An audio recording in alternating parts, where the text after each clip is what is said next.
Over the past week or so, Elaine and I have moved into a new home. Well, it's new to us anyway. Now I have to say that all of this didn't just happen in a few days.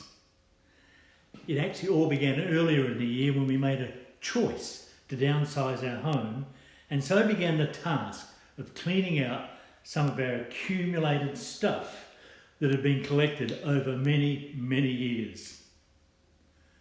Of course, it was all important, or we wouldn't have kept it.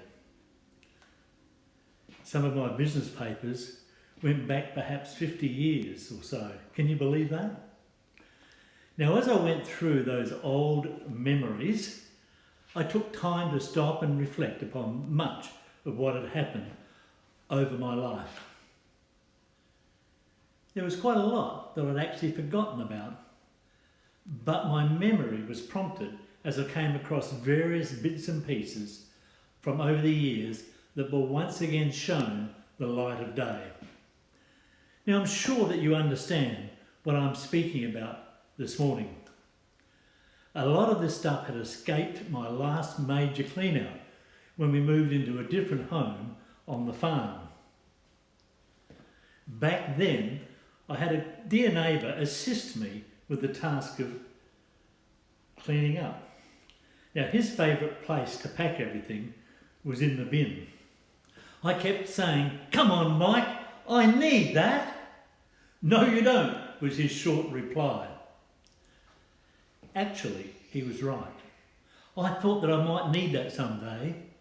But then when I came to this task this year, I was beginning again the task of throwing away much of what I wanted to keep some 25 years ago and have never looked at since that day.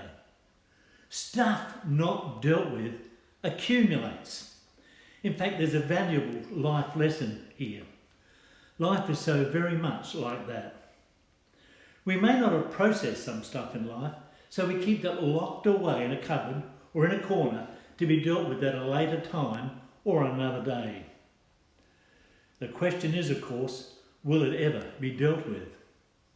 Now, I've been in homes where it seems that there is so much stored in some rooms that it's difficult to find a track to get through that room. It's true.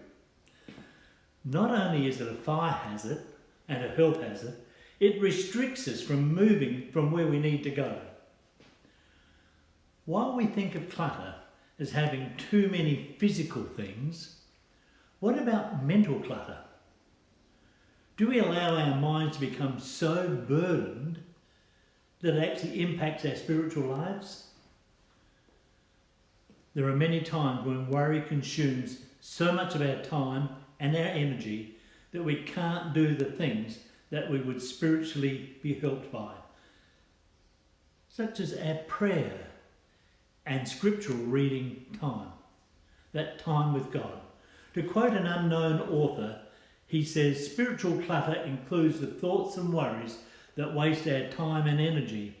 We have thousands of thoughts a day, and many of them are the same mental clutter that we've had for days, months, or even years. So today, determine to declutter your thoughts by making an active decision to do something about it. Be conscious of these thoughts and of dealing with them right now." In Matthew 6:21, we read these words of Jesus, "For where your treasure is, there your heart will be also." Now, as I write, we've stepped into the month of November. It's the last month of spring. Summer's on its way. Maybe today is the time for you to do a little spring cleaning in your life. So as you go into this week, pray that God will reveal to you those things which you are holding on to. You've got ferreted away.